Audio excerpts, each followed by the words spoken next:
لیکن یہ ثابت نہیں ہے کہ حضور صلی اللہ علیہ وسلم نے کسی ایک سال آخری عشرے کا اعتکاف چھوڑ دیا۔ ایک روایت کے مطابق اگر کسی جہاد کی مصروفیت کی وجہ سے آخری عشرے کا یا کچھ دنوں کا اعتکاف رہا بھی ہے تو حضور صلی اللہ علیہ وسلم نے دوبارہ اتنے دنوں کا اعتکاف فرمایا۔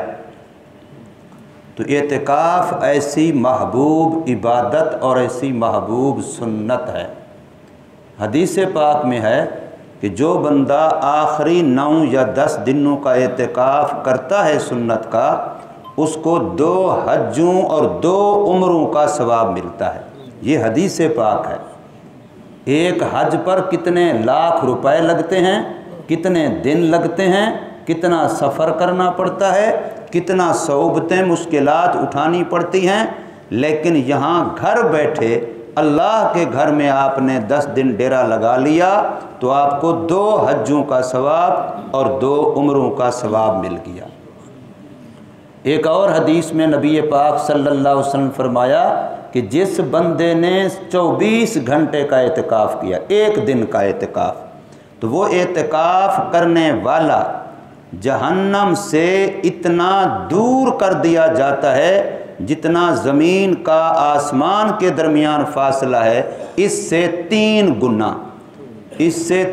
گنا زیادہ دور کر دیا جاتا ہے ایک دن کا اعتکاف کرنے والا جہنم سے۔ تو اعتکاف ایسی محبوب سنت ہے۔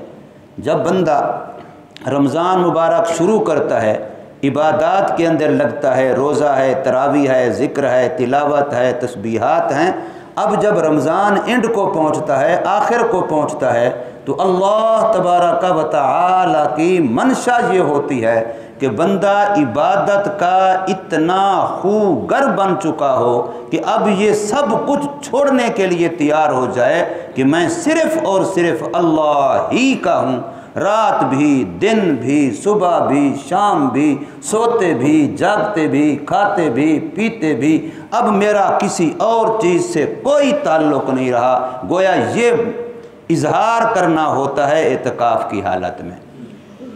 کہیں بھی آپ کوئی مطالبہ لے کے جائیں تو آپ کو مطالبہ لے کے کسی کے پاس جانا پڑتا ہے، پھر بندہ مذبذب ہوتا ہے، پتہ نہیں وہ سنے گا کہ نہیں سنے گا، پتہ نہیں مانے گا کہ نہیں مانے گا، پتہ نہیں کیا میرے ساتھ سلوک ہوگا۔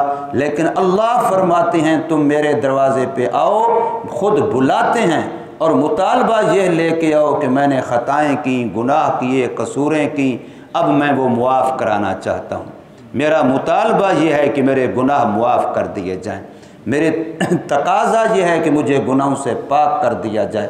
فرمایا تم آؤ، اللہ کا وعدہ ہے من اعتکف 10 رمضان غفر له ما تقدم من ذنبه۔ او کتنا عجیب بات کہ بھی اعتکاف کرے گا تو اس کے تمام پچھلے گناہ اللہ تبارک و تعالی ایڈوانس اعلان کر رہے ہیں کہ وہ معاف کر دیے جائیں گے۔ اور ہم گناہوں کی گٹھڑیاں سر پہ لیے پھرتے ہیں تو ہمارے لیے بہترین چانس ہے، بہترین موقع ہے۔ اللہ کے گھر میں ڈیرا ڈالیے، اللہ کے گھر میں بیٹھیے۔ یہ اعتکاف مردوں کے لیے بھی ہے، اعتکاف عورتوں کے لیے بھی ہے۔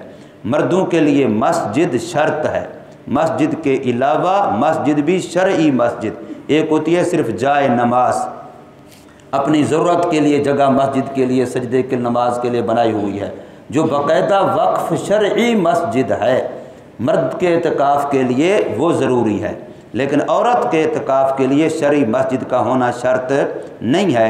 مسلمان کے ہر گھر میں ایک ایسی جگہ ہونی چاہیے جو مختص ہو صرف عبادت کے لیے، اس کو مسجد البیت کہتے ہیں۔ ہر گھر میں، اب ٹی وی روم تو ہے، فلاں روم تو ہے، لیکن نہیں ہے مسلمان کے گھر میں کوٹھی بنائی، بنگلہ بنایا تو اس میں عبادت کے لیے کوئی روم نہیں ہے، کوئی کمرہ جو مختص ہو صرف اس لیے کہ جو تلاوت کرنا چاہتا ہے اس کمرے میں جا کے بیٹھے، جو ذکر کرنا چاہتا ہے وہاں جا کے بیٹھے، جو مراقبہ کرنا چاہتا ہے وہاں جا کے بیٹھے۔